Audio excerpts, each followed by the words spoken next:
Vamos a completar nuestra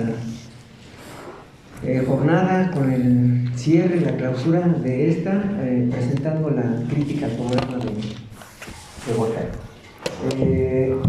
El nombre de nuestra invitada, Ruth Talía Serrano Limón, no tuvimos la oportunidad de corregir el personificador porque estos nos los hizo, no había manera de hacerlos de mi cuenta. Si se fijan, tienen los sellos del Centro de Estudios Políticos y de la UNAM y de otro logo conmemorativo de nuestra parte. Nos cayó de sorpresa el cambio de participante, pero hago la aclaración de que se trata de la compañera Ruth Talía Serrano Limón, integrante de la misma agrupación, que nos hizo el favor de asistir y aceptar la estafeta para discutir o analizar estos escritos de Marx y Engels. Como hago normalmente, y para centrar un tanto la presentación, voy a iniciar con estas palabras en mi intervención.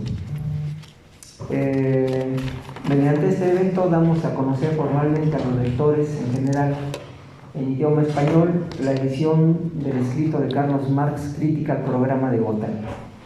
Entremos directamente a lo candente de las dos traducciones de este escrito. Me refiero a la de la editorial soviética Progreso, incluida en las obras escogidas de Marx y Engels en 3 tomos, publicada en los años 70 del siglo pasado, y también de Ediciones El Caballito. Pero entremos también a la interpretación que el vocero del marxismo oficial tuvo de la obra de Marx y Engels e impuso, salvo en casos excepcionales que la rechazaron, al conjunto de los partidos comunistas del mundo, aspecto que abordaré al final de mis comentarios. Salta a la vista desde el mismo título la impericia de la traducción de Progreso, que intituló el escrito de Marx Crítica del programa de Gotha, en lugar de Crítica al programa de Gotha. Los traductores de Progreso confundieron un artículo determinante, así se llama en esta parte de la oración gramaticalmente, de la lengua alemana des, esa es la pronunciación en ese idioma, por las diferentes acepciones que tiene este en la lengua española, como sería a, el, o su contracción gramatical a, al, crítica al programa de Gotha. Es bochornoso que nadie en su momento corrigiera estos errores infantiles de esta editorial. Puede suponerse con esto todo el desaseo existente en la traducción de Progreso, en comparación con la traducción textual a la letra, como dice el doctor Adán, limpia y pulcra del Caballito. Para muestra un botón, comparemos uno de los párrafos vitales en el discurso de Marx para comprobar las incoherencias de la traducción soviética. El párrafo en cuestión dice, según mi traducción literal, lo siguiente: el trabajo es la fuente de toda la riqueza y de toda la cultura, y puesto que el trabajo útil solo es posible dentro de la sociedad y a través de la sociedad, el fruto completo del trabajo pertenece, según derecho igual, a todos los integrantes de la sociedad. La frase es de Ferdinand Lassalle o Lassalle, pero está incluida en el texto de Marx porque es a quien va a criticar. Lo pongo de ejemplo no porque sea procedencia de Marx, sino porque viene del alemán, traducida al español equivocadamente por Progreso y su corrección en la del Caballito. Progreso tradujo este mismo párrafo así. Son 3 renglones, y van a ver la cantidad de errores. El trabajo es la fuente de toda riqueza y de toda cultura, y como el trabajo útil solo es posible dentro de la sociedad y a través de ella, todos los miembros de la sociedad tienen igual derecho a percibir el fruto íntegro del trabajo. El sentido de la igualdad económica que tiene dicho punto en nuestra traducción es decir, el fruto completo del trabajo, pertenece, según derecho igual, hasta ahí es la frase, aunque lo haya escrito Lasalle, así se perdió y en la traducción soviética se convirtió en uno de tipo jurídico. Ellos escribieron: todos los miembros de la sociedad tienen igual derecho. A este punto vendrá luego el cuestionamiento científico de Marx, llevando la discusión al análisis del modo de producción y de la producción de valor, en la primera fase de la sociedad que él llama comunista. Este análisis, desde el mismo comienzo del escrito de Marx, como muestro arriba, se confundió completamente en la traducción de progreso. Progreso, si leen su versión, se van a dar cuenta que es un verdadero galimatías, no se le entiende. Y muchas personas creyeron, o al menos yo lo oí por parte de mis profesores, como la de Arnaldo Córdoba, que también es michoacano, por cierto, sí. Que pertenecía a Marx. En su época, y entre paréntesis, Arnaldo, a quien le decían desde mi punto de vista injustamente príncipe de la cultura, y de quien renuncié a pertenecer a su equipo de trabajo antes de que yo terminara la licenciatura, se jactaba de leer en alemán cuando en realidad no es así. Las pocas alusiones que dio en sus pocos libros que escribió, de poco mérito, Sociedad y Estado en el Mundo Moderno, etcétera, sí lo corroboran. Pero en su tiempo nadie lo sabía y por lo mismo le dieron el mote del príncipe de la cultura, cuando en realidad le sobraba este mérito hacia su persona. Las consecuencias de una lectura jurídica de Marx, continuó, fueron negativas. La difusión de la traducción soviética de crítica al programa de Gotha permitió a los defensores del marxismo democrático, crítico, moderno, filosófico, subjetivo, todo ello entre comillas, etcétera, reforzar sus tesis antirrevolucionarias y anticomunistas. El debate giró, consecuentemente, en torno a la disciplina del derecho y no al de la economía política de Marx, en torno a la producción de la ética, de la moral y de la distribución justa de los ingresos, y no alrededor de la producción de valor ni de su socialización y distribución. Miren, este punto es importantísimo.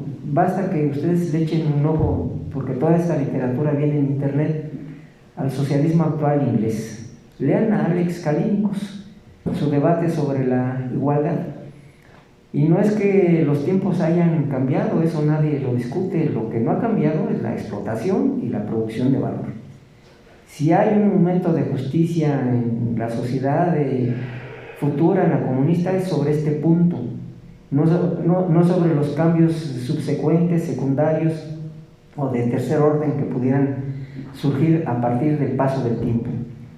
Continuó: la mala traducción incentivó a los marxólogos y a los antimarxistas en idioma español para que pudieran cerrar el ciclo de la producción literaria de Marx, supuestamente en un franco retorno a las cuestiones ético-morales propias del idealismo alemán. Si esto no les convence, entre paréntesis también, echen un ojito a las introducciones que hace Mega F. Regresa todo el marxismo, acusándolo de zigzagueante, de confuso, de interminable, de balbuceos, al idealismo alemán. Esto no es una cuestión del paso del tiempo. Han pasado más de 150 años y no es óbice para que estos editores lo regresen a hace 150 años como si así fuera cierto. Esto, con este comentario pueden ustedes ver que sí es relativo, pues, y hay que ubicar bien las cuestiones del paso del tiempo, del cambio de las cosas materiales, para que vean que no siempre es aplicable o que es una ley en general. Continúo. El segundo ejemplo se encuentra en el párrafo donde Marx señala una de las tareas económicas y políticas esenciales de la sociedad socialista o comunista. El pasaje dice: Quizás con esto termino para abreviar mi intervención, por lo importante que representa este. Lo que aquí tenemos que hacer, o sea, Marx incluye. Él no habla a título personal, él no dice yo, ni dice yo y Engels. Dice, lo que aquí tenemos que hacer, ya se refiere a los comunistas, es una sociedad comunista que no se ha desarrollado sobre su propia base, o sea, la transición de cualquier sociedad a otra, como en el caso de el 18 Brumario. Marx muestra el conjunto de estructuras que vienen del feudalismo y que hace que borbonistas y legitimistas todavía sigan vistiendo sus viejas camisolas realistas de la época feudal sin dejar de ser fracción de clase de la burguesía, fracción de clase financiera, fracción de clase terrateniente, que no se ha desarrollado sobre su propia base, nada más, no que no exista, que no se ha desarrollado, sino al revés, que se ha originado precisamente de la sociedad capitalista. Termino la cita. Marx se refiere allí ni más ni menos a lo que más adelante denomina periodo político de transición, que media entre la sociedad capitalista y la fase superior de la sociedad comunista, es decir, a la primera fase de la sociedad socialista. En este párrafo está implícita también la tarea que le corresponde ejercer a la dictadura revolucionaria del proletariado, de la cual habla poco después. Obsérvese en este sentido que Marx menciona la frase «lo que aquí tenemos que hacer», es decir, el ejercicio de esta dictadura revolucionaria del proletariado. En cambio, la traducción soviética fue «de lo que aquí se trata no es de una sociedad comunista». Esto no es un problema de, como decía el maestro Adán, de texto y contexto. Este es una desviación deliberada del texto original de Marx y Engels a justificar el socialismo soviético de entonces, o desde el principio y hasta el final. Repito, ellos pusieron «de lo que aquí se trata no es de una sociedad comunista». O sea, ellos ya están renunciando en los años 50 al comunismo, como lo vemos hoy en Cuba. Ellos ya renunciaron al comunismo, en Corea del Norte, en Vietnam del Sur, China con la transformación de los años 90 igualmente. Que lo hagan ellos, bueno, es muy su cuento, pero que digan que lo dijo Marx, eso no es permisible, eso no puede dejarse sin denunciarlo. Ellos pusieron «de lo que aquí se trata no es de una sociedad comunista que se ha desarrollado sobre su propia base, sino de una que acaba de salir precisamente de la sociedad capitalista». ¿Qué están justificando? Pues las máculas, las manchas, las lacras, los tumores de esa sociedad capitalista dentro de la formación social soviética. Esta traducción no refleja, por tanto, continuó el texto original, pues eliminó de él la frase «lo que aquí tenemos que hacer». Canceló así la tarea política de ese periodo histórico. Mientras Marx habla, en efecto, de una sociedad comunista que no se ha desarrollado sobre su propia base, la traducción soviética dio como un hecho irremediable que «de lo que aquí se trata no es de una sociedad comunista». Negó la existencia de la sociedad comunista en ciernes, o al menos no la expresó afirmativamente con toda claridad como lo hizo su autor. Se deduce de ello que la posibilidad de dejar atrás el capitalismo fue mutilada. O sea, siempre se agarraron de parte de la economía capitalista para realizar el intercambio entre producción y distribución en todo su ciclo de vida. El sentido de la traducción conduce a que la revolución tenga que adaptarse otra vez a las leyes económicas del capitalismo. Desde la NEP hasta la eclosión del socialismo, así fue en Rusia. El resultado de una lectura así terminó diciendo entonces que habría que convivir, como pasó y pasa, con el socialismo real, con el principal lastre de la sociedad capitalista, la ley del valor y su complemento, la plusvalía o explotación del trabajo asalariado, como hacen en China. Unos cuantos son millonarios, magnates, otros más cooperativistas, pero 700 millones trabajadores asalariados, la mayor parte de ellos mujeres. El tercer ejemplo se refiere a los párrafos que fueron suprimidos en la edición de 1891. La traducción soviética sí los publicó, pero no los indicó gráficamente mediante paréntesis angulares, como aparece en el idioma original. De esta manera, las divergencias sobre la organización y estrategia del naciente Partido Obrero de Alemania, es decir, entre la posición socialdemócrata representada por los partidarios de La Salle y después por Kautsky, y la expresada directamente por Marx en este escrito, pasaron desapercibidas para el lector hispanohablante. De todo lo que hemos dicho respecto a la traducción nefasta de Progreso, podría atribuirse esto quizás a simples errores de dedo, es decir, a meros accidentes normales, entre comillas, de cualquier traducción, a la inexperiencia de los traductores, a las erratas en la impresión, etc. Por supuesto que no. Los innumerables errores de traducción de crítica al programa de Gotha no fueron casuales, ni fruto del azar. El escrito de Marx estudia breve, pero sustancialmente, la construcción económica de la primera fase de la sociedad comunista y a las tareas inherentes, económicas, políticas, culturales, etc., de la revolución socialista triunfante. Traigo más, pero con esto es suficiente para mostrarles el portento, la robustez del planteamiento de Marx desde 1870 hasta la fecha, con todo y el tiempo que ha pasado, para que repensemos si son o no necesarias, con todos los cambios que ustedes quieren, las multinacionales, la globalización, los tratados de libre comercio comerciales. Hoy nos quedamos con capitalismo, con sus leyes de mercado, con la ley del valor, con la explotación de la fuerza de trabajo, o no. Si es no, ¿hacia dónde vamos a ir?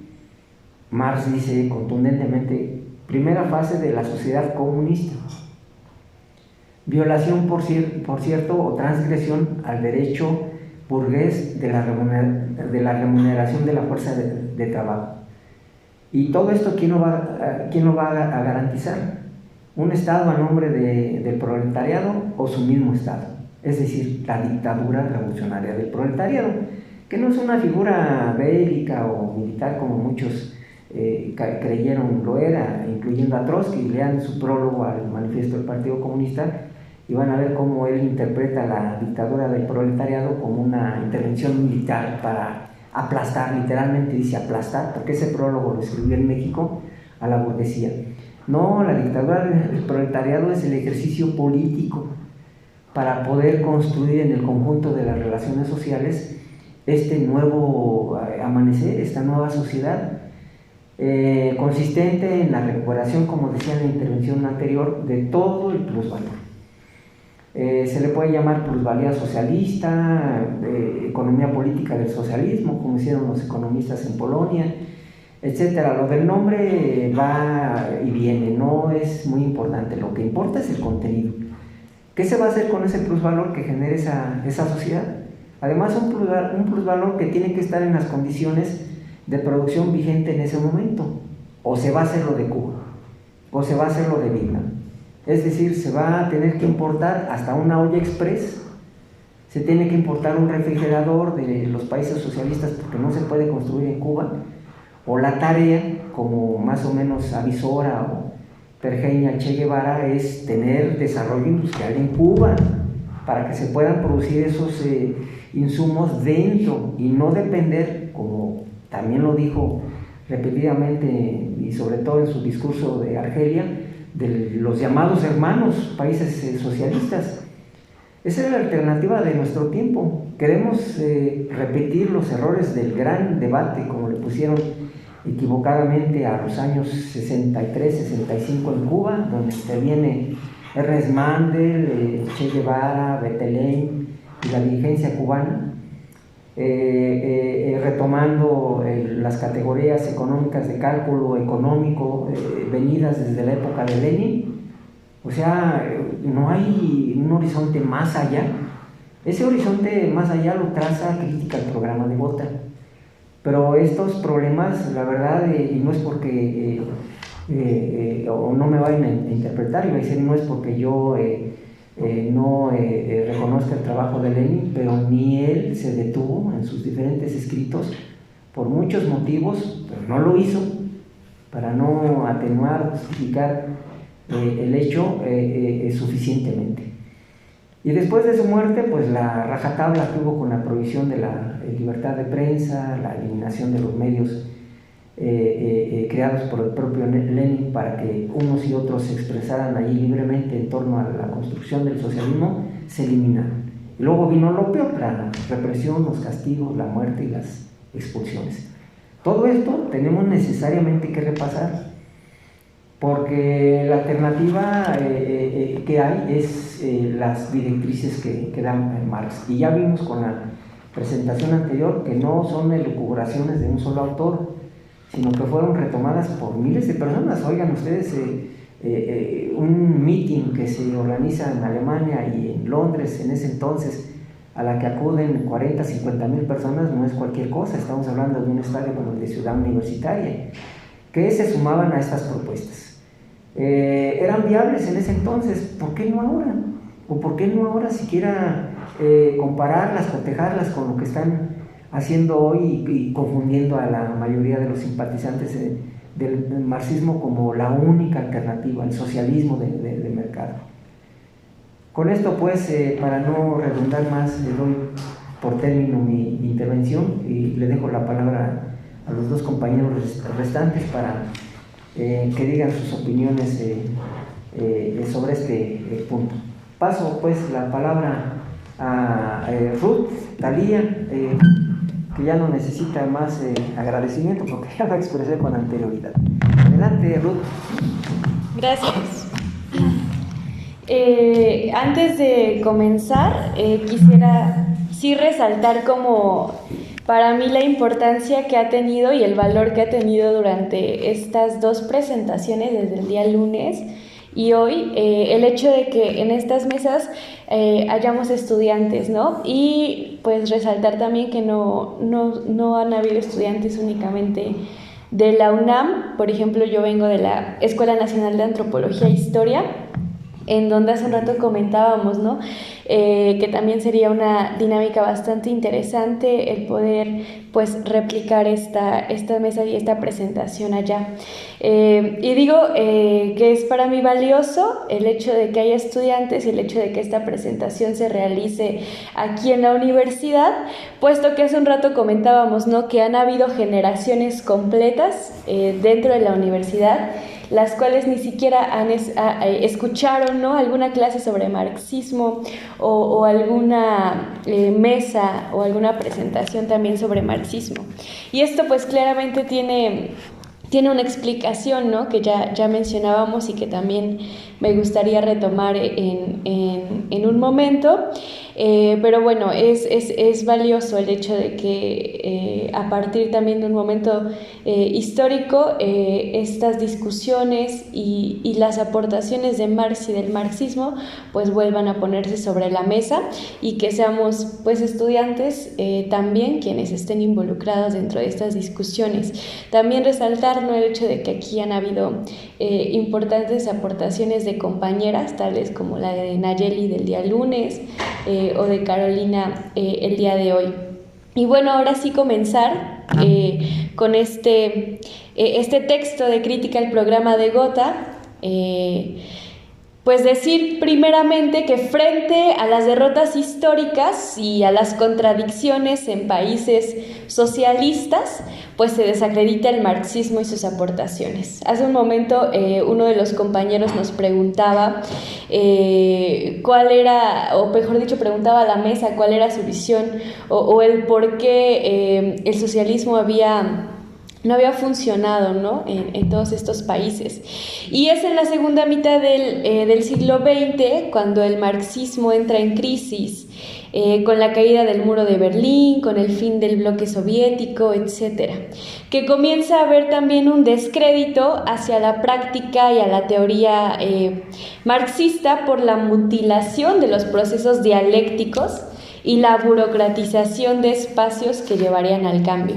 Y el programa de Gotha justamente es un ejemplo de este proceso de mutilación en el que una sociedad busca transitar del capitalismo al socialismo, pero que se mantienen relaciones estrechamente capitalistas.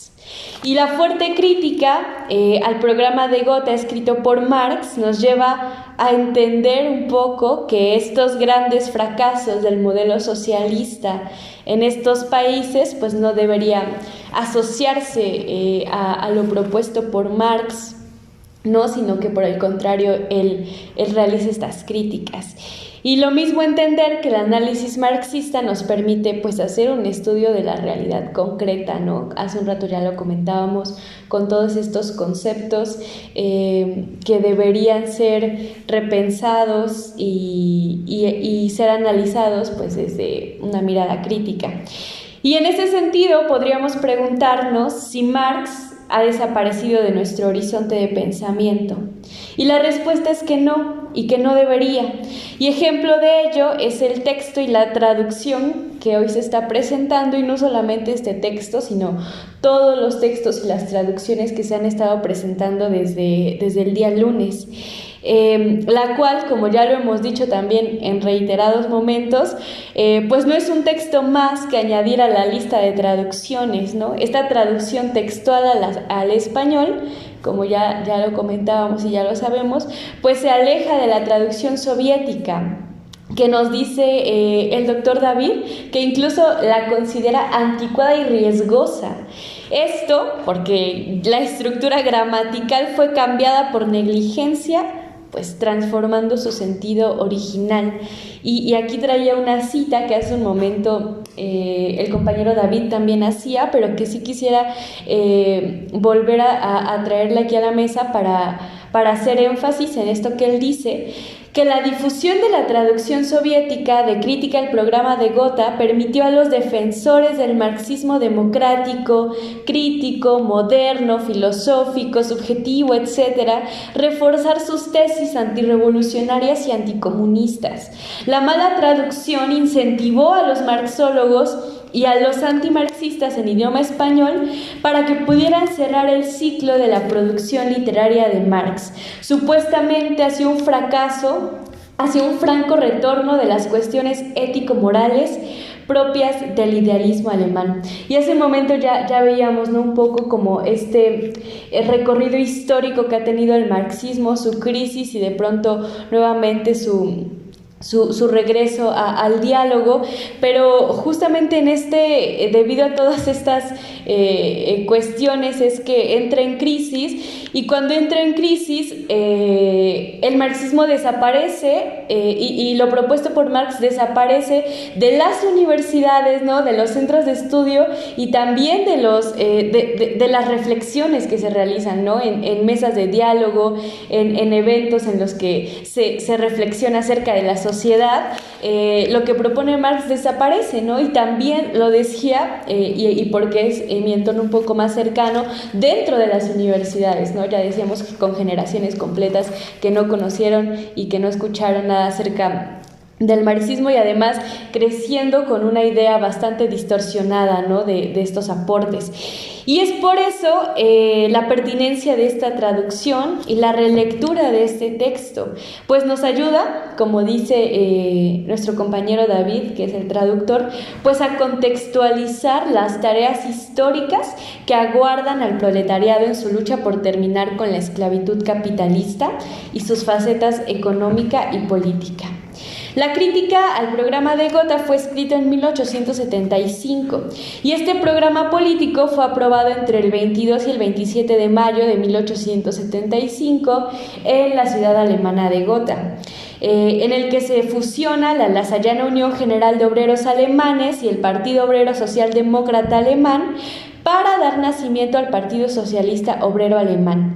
Y Marx escribe una carta a Wilhelm Reich en donde dice, que esto que voy a citar es tomado de la traducción de David, dice Marx: cada paso de movimiento real es más importante que docena de programas. Por lo tanto, se hubiera podido terminar simplemente un acuerdo para la acción contra el enemigo común. Pero si se realiza un programa de principios, se pone ante todo el mundo las marcas en las que se mide la altura del movimiento del partido. Y Marx es muy irónico en sus textos, en lo que escribe, porque incluso momentos antes de decirle esto le dice: a mí ya me recomendaron médicamente descansar. Dice: entonces para mí para nada fue agradable tener que escribir estas críticas, ¿no? Todo por el programa que ustedes acaban de hacer. Papelucho le dice. Ajá, sí, justamente le dice, ¿no? Para mí es absurdo y desgastante tener que escribir esto. Bueno, y es así que comienza a realizar fuertes críticas a los enunciados escritos en el programa. Y la primera crítica es acerca del trabajo. Y dice Marx: el trabajo no es la fuente de toda riqueza, como es enunciado en el programa, pues el hombre que solo tiene su fuerza de trabajo debe ser esclavo de aquellos que poseen los medios de producción. Y si decimos que el trabajo es la fuente de toda riqueza, entonces estaríamos afirmando que los ricos o la clase burguesa es rica porque trabaja. Y en la sociedad capitalista, quienes más trabajan, que es la clase obrera, pues son quienes menos riqueza tienen. Y esta frase presente en el programa de Gotha, que la riqueza es la fuente de todo trabajo, pues termina al final haciendo una concesión con la burguesía. Y la naturaleza, dice Marx, incluyendo la fuerza de trabajo, pues es lo que va a permitir la creación de la riqueza. Y también debemos entender, ¿no? Y que con esta crítica Marx también nos ayuda a entender que la riqueza es también producto de un proceso social y que no puede ser visto o entendido de manera aislada. Para obtener riqueza no tiene que ver únicamente el trabajo o cuánto se trabaja, sino que hay que disponer de los medios de producción, y los medios de producción los dispone la burguesía. Y como dice también David Álvarez en el prólogo, el socialismo en Marx no busca elevar los ingresos de la población asalariada fincados en ciertos aspectos de la economía capitalista, sino destruir revolucionariamente dicho régimen de esclavitud. La crítica se funda también en que aquellos que forman el partido alemán pues son una corriente oportunista y pequeño burguesa, como los llama Marx. El programa pudiera haber orientado a la clase proletaria a los objetivos del socialismo. Sin embargo, el programa, no estaba orientado a la liberación de la clase obrera, sino que existían aún concesiones con la burguesía, ¿no? Y es por eso que se va escribiendo todos estos enunciados. Y ahora bien, como hemos comentado ya en anteriores presentaciones, no podemos simplemente trasladar los conceptos de Marx y aplicarlos a nuestra realidad de manera idéntica, sino hay que utilizarlos de forma crítica y dialéctica de acuerdo a la realidad concreta que estamos buscando transformar. Es así que otro aporte que me parece sumamente relevante en el texto y que está escrito en el prólogo es hablar de un panorama del socialismo latinoamericano. Y esta propuesta de socialismo latinoamericano, pues a partir de las premisas que enuncia Marx. Y para mí esto es sumamente valioso porque, como ya lo dijimos hace un momento, la sociedad en la que vivimos es sumamente compleja, cambiante, ¿no? Y no podemos hablar o entender a nuestra realidad concreta como un todo homogéneo y sin contradicciones, ¿no? Ya hablábamos hace un momento del tema de las cooperativas, ¿no? En realidad nuestra realidad es compleja, y a pesar de que existen formas y modelos de producción que pudieran parecer estar alejados del capitalismo, tampoco podemos entenderlos como cuestiones aisladas, ¿no? Sino que aún están dentro de un modo de producción capitalista, y que bueno, ahí habría que hacer muchos matices y entender, ¿no? que son muchas las cosas que atraviesan a nuestra realidad y que es sumamente compleja. También otra crítica que hace Marx es que cuestiona el concepto de Estado libre y surge el concepto de la dictadura revolucionaria del proletariado.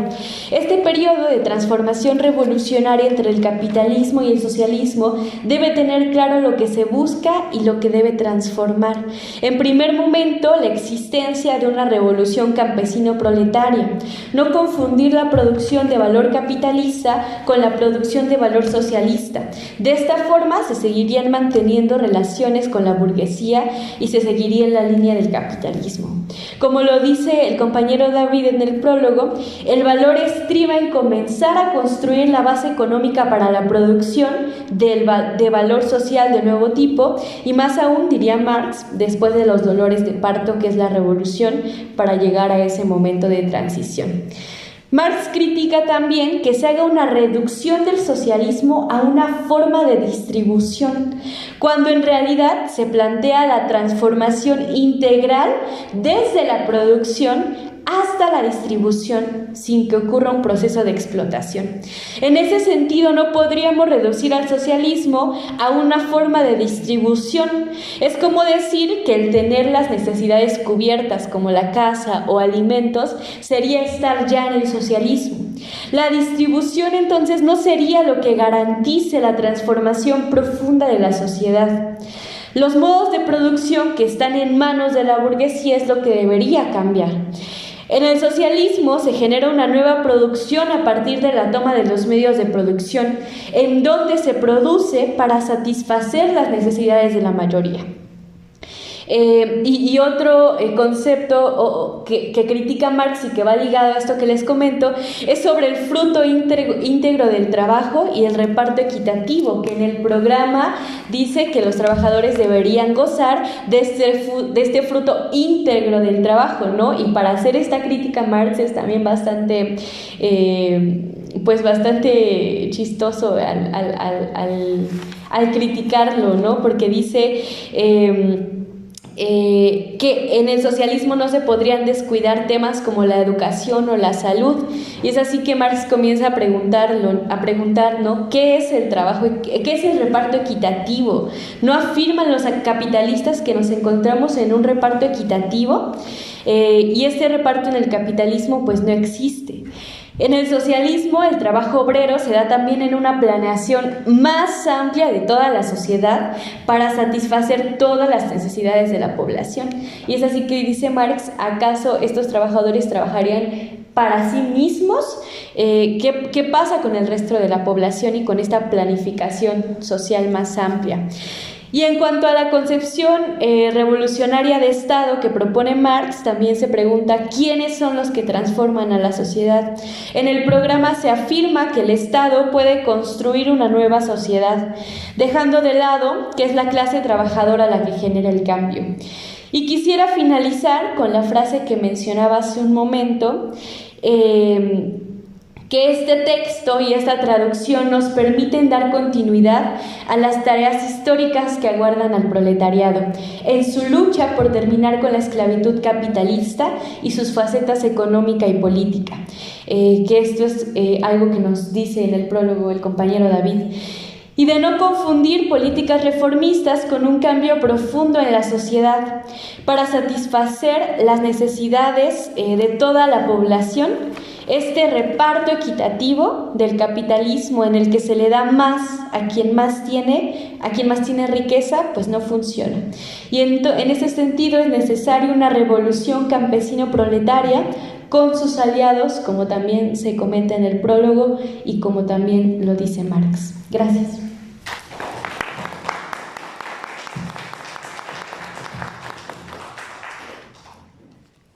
Y Cierra pues el compañero Adán este ciclo ya mencionado de trabajos de Marx y Engels. Adelante, doctor Adán.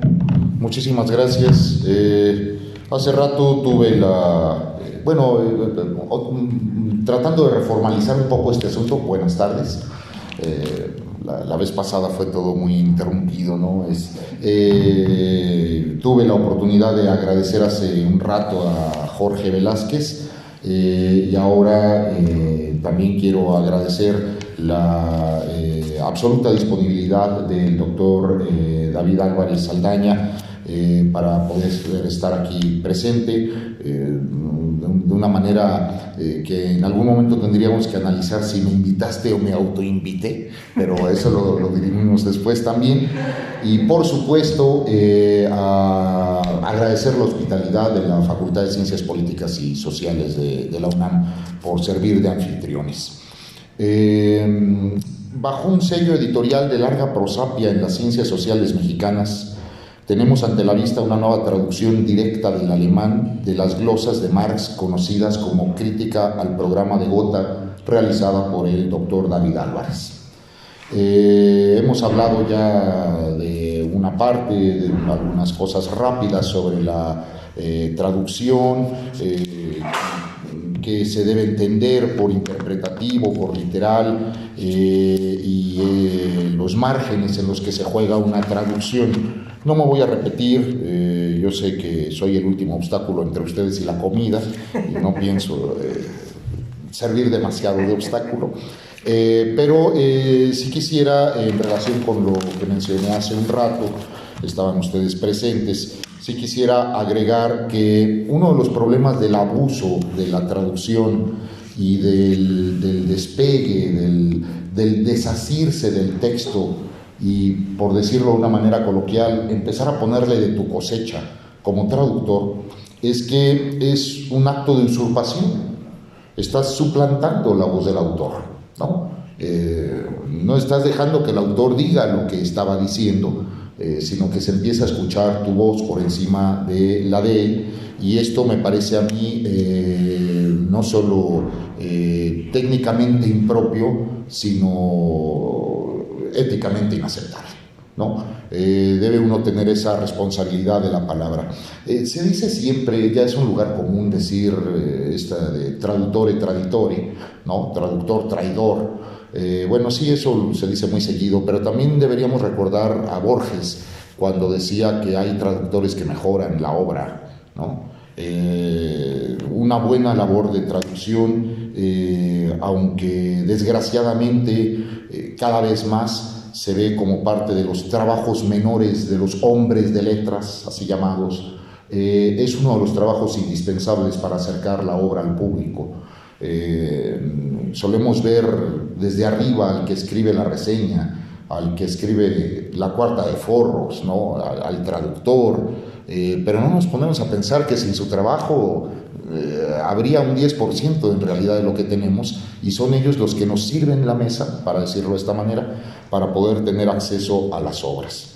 El traductor debe pues leer, interpretar y traducir textos dentro de sus márgenes, y de ningún modo intentar creer que su misión es decir lo que verdaderamente quiso decir Marx. Si el traductor empieza a pensar así, vamos por mal camino, porque interpretas textos y no mentes. ¿Y cómo sabemos eso? Pues ateniéndose a lo que ya se ha dicho, a este sentido de literalidad. Quisiera, no voy a hablar más de esto porque ya se dijo, quisiera reiterar un poco el asunto del texto y el contexto del que hablé hace rato, más bien con relación a la guerra civil en Francia, pero quisiera poner un ejemplo también dentro de la esfera del pensamiento marxista. Todos conocemos la frase de la religión es el opio del pueblo, ¿no? Y generalmente, si uno la dice, a lo mejor en un aula o ante un público, etcétera, pueden venir a la mente de las personas imágenes de un lugar penumbroso, cargada, una atmósfera muy cargada de humo, solo con las velas encendidas y los opiómanos tendidos. Si el fumadero es fino, en un diván; si es de baja monta, pues en un tapete en el piso, ¿no? Y a un joven, seguramente chino, alistando el chandú en cada uno. El chandú es la gomorresina preparada, que es lo que se fuma del opio. El opio es incandescente, entonces tienes que torcer la pipa, acercarla a la flama y aspirar mientras la flama está en contacto con el chandú para sentir el efecto. Ya se me antojó. Bueno, y entonces todos hemos oído "la religión es el opio del pueblo", y puede ser que vengan a nuestra mente imágenes de este tipo.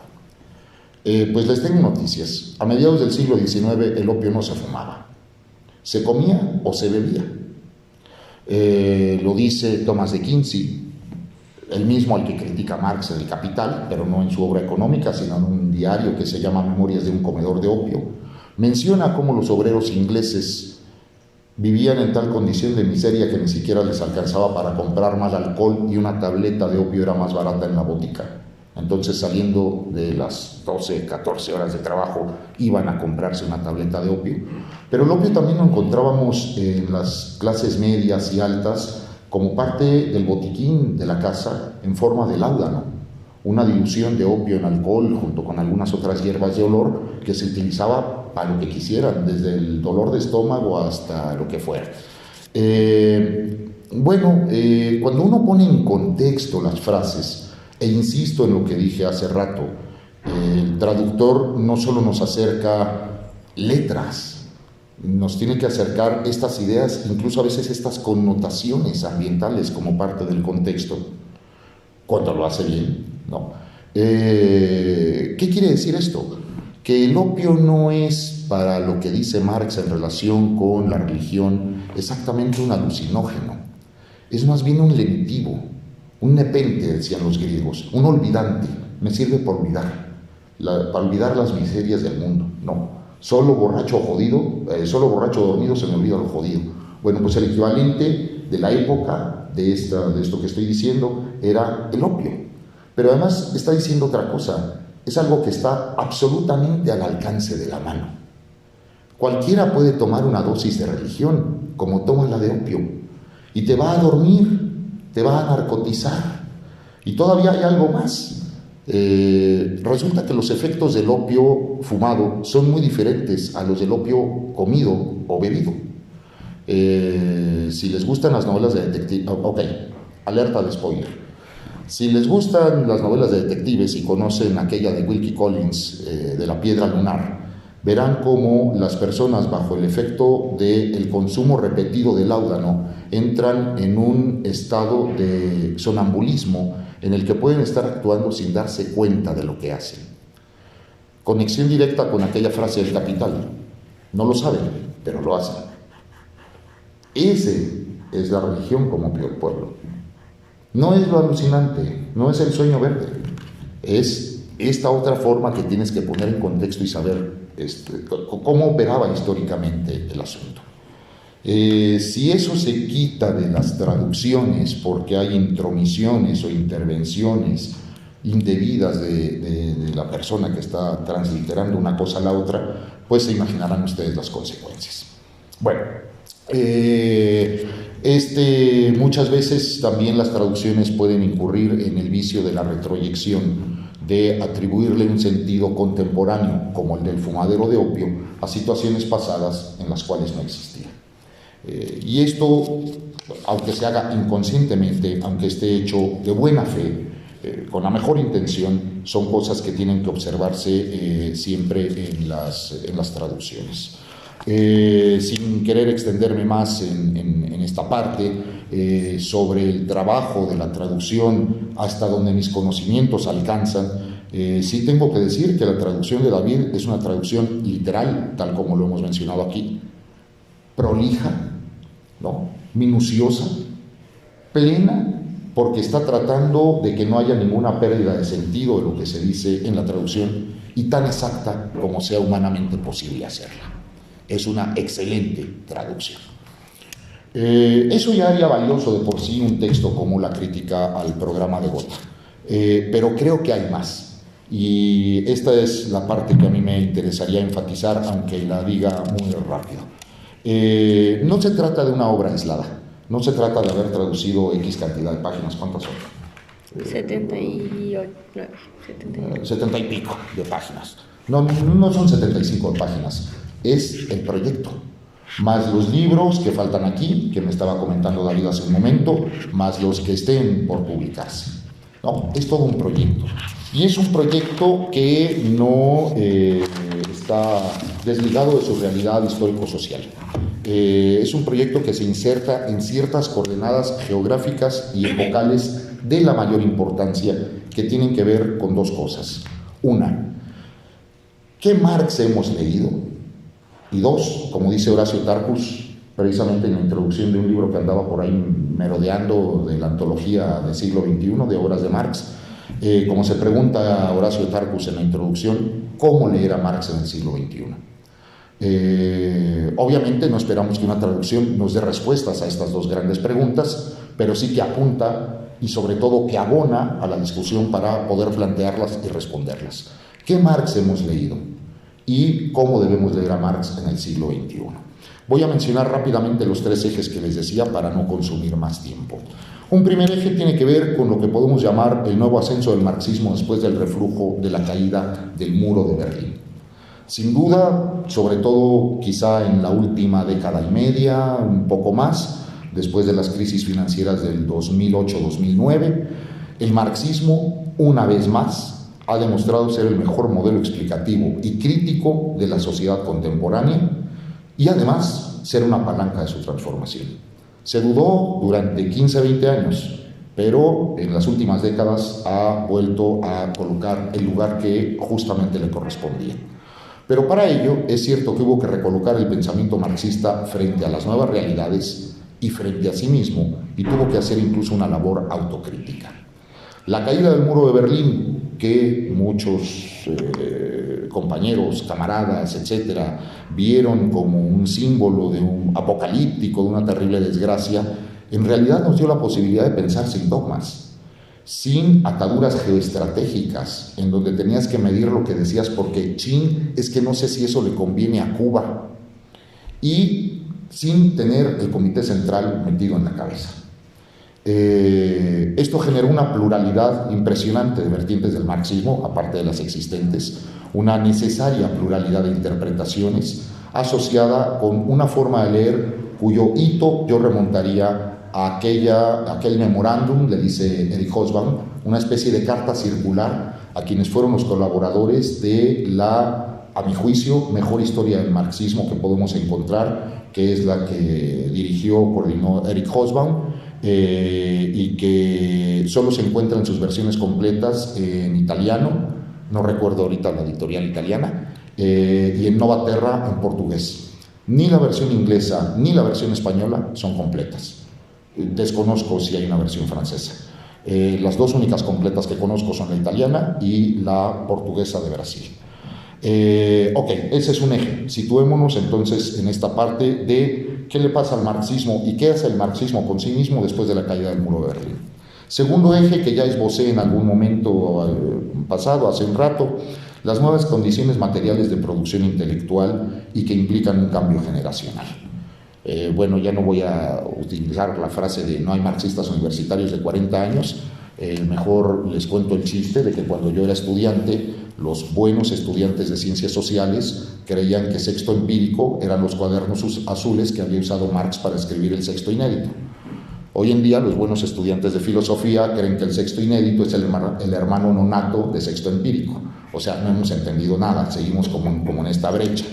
Lo cierto es que existe la brecha generacional y lo cierto también es que existen un montón de condiciones que debemos saber aprovechar porque por sí mismas no es que necesariamente nos favorezcan, de difusión y de discusión del marxismo.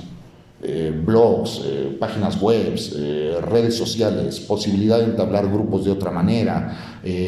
Antes uno pertenecía a un círculo o a una escuela, te veías físicamente, te convocabas un determinado día. Hoy se sigue haciendo eso, que bueno, ojalá nunca se pierda, pero seguimos teniendo la posibilidad de hacer incluso hasta foros parciales virtuales. Estas nuevas condiciones materiales de producción intelectual creo que no han sido suficientemente estudiadas para ver qué impacto han tenido y podrán tener en el marxismo futuro. Y 3, porque tengo que ser rápido, ese es el segundo eje. Ahora, el tercero, y dejé este para el final. Fue ya mencionado por varias de las personas que me han antecedido en la palabra, pero lo quiero remarcar, lo quiero remarchar, ¿no? Este proyecto que está aquí a mi mano izquierda es un proyecto latinoamericano. Y no lo digo por alguna clase de banal patrioterismo, de vamos a ganar el Mundial de Qatar. Ahí sí no funciona ni el pesimismo de la inteligencia ni el optimismo de la voluntad, porque eso no hay modo. No, es un asunto muy serio. Hace unos meses estaba leyendo un libro de Goran Cerebor titulado Del marxismo al postmarxismo. Y entonces hay un capítulo que se dedica al marxismo en los nuevos mundos. Lo estoy leyendo yo y empieza con una cosa de Estados Unidos, luego se salta Mariátegui, siguiente párrafo Mariátegui, luego vuelve a los Estados Unidos, en Japón, no sé qué, y dije yo, me faltaron páginas de imprimir. No me faltaron páginas.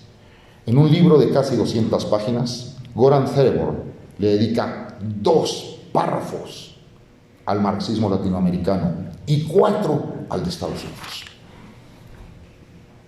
Oigan, discúlpenme, eso, todo lo que diga David acerca de los traductores se queda corto con esto. 2 párrafos en 200 páginas al marxismo latinoamericano contemporáneo.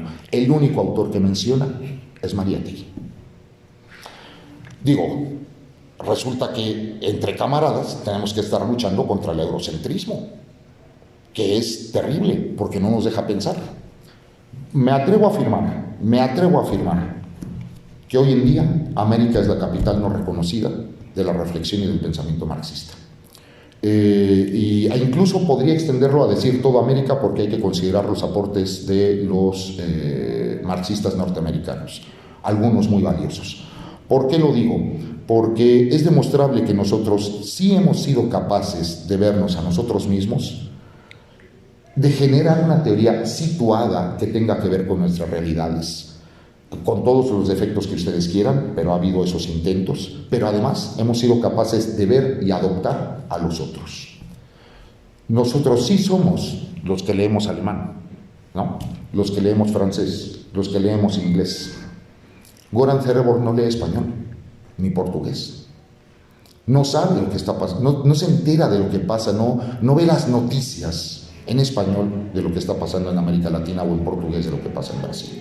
Aquí hay un problema serio. Creo realmente que además el futuro del marxismo está fuertemente vinculado a lo que nosotros hagamos aquí en América Latina. Allá del otro lado del charco, pues quién sabe qué lean, por supuesto, salvo honrosas excepciones, quizá Domenico Lo Zurdo, aunque es extremadamente leninista, pero bueno, hay algunas excepciones como suele ocurrir.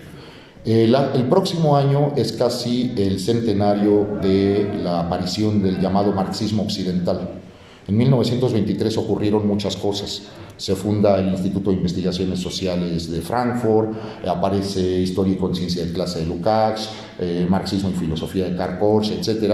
Creo que sería una buena oportunidad para reflexionar sobre eso y sobre la relación de este marxismo occidental, en donde no figuramos tampoco con Perry Anderson, y eso que no es de la estatura, le saca unos varios centímetros a Goran Cerebor, y aún así Perry Anderson nos queda mucho a deber sobre el marxismo latinoamericano en su libro de Tras las huellas del materialismo histórico.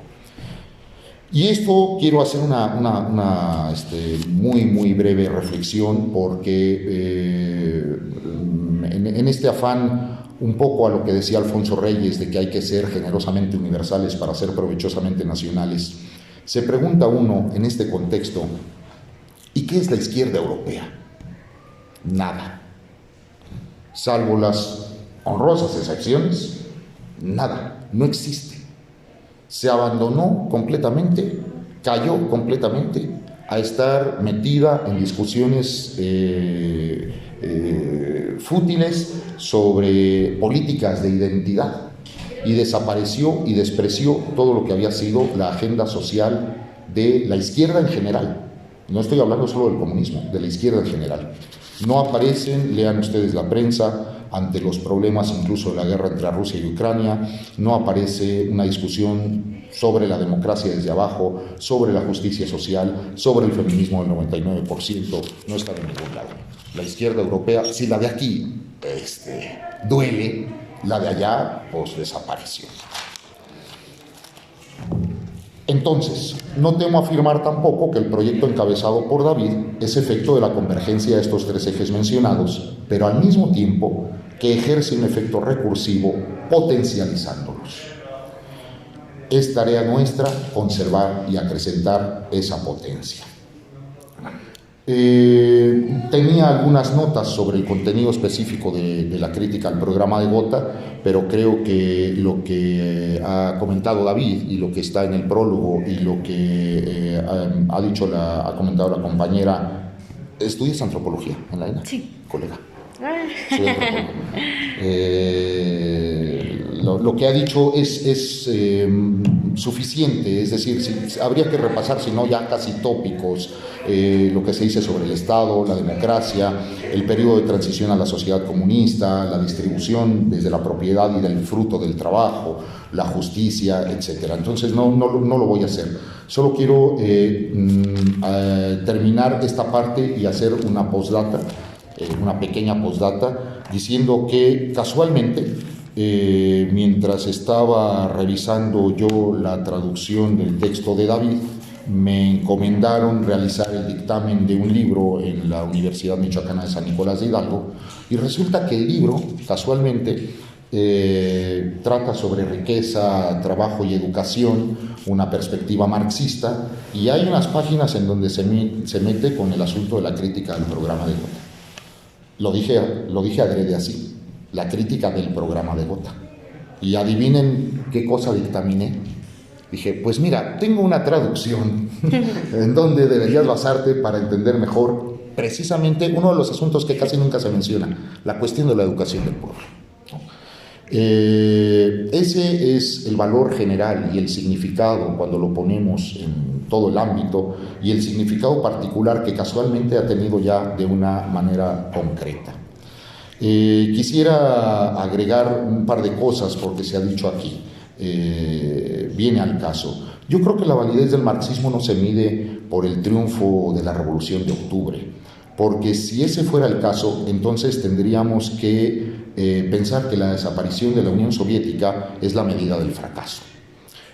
No, una cosa son también como todos estos intentos políticos, pero el marxismo, si es una reflexión del fracaso, como lo sostuve hace rato, es porque hubo lucha. Si hubo fracaso es porque hubo lucha.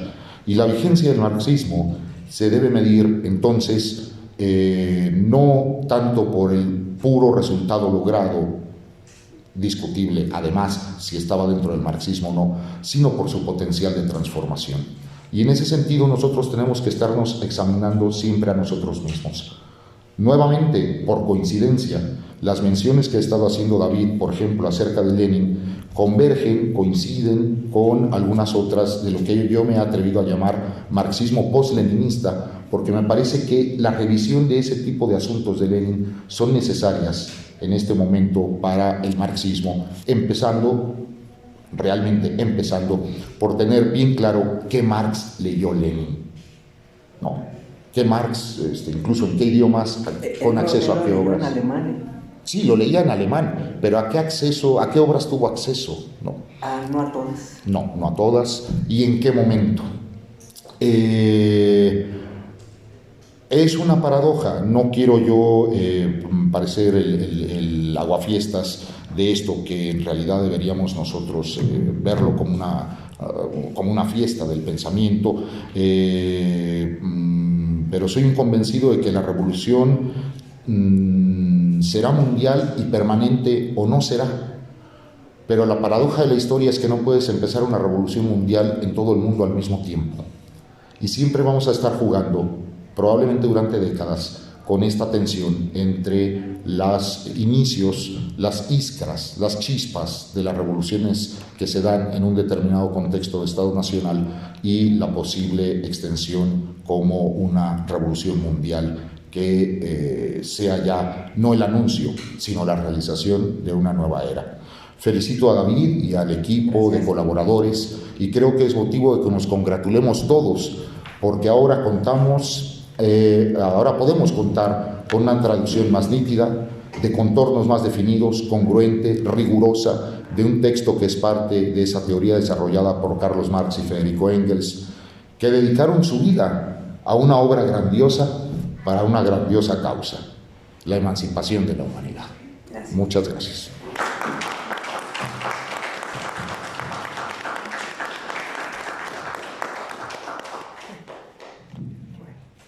Damos por concluida la sesión, ya nos vinieron a pedir la sala. Sí. Les agradezco a los presentes su asistencia y nos vemos pronto. Hasta luego.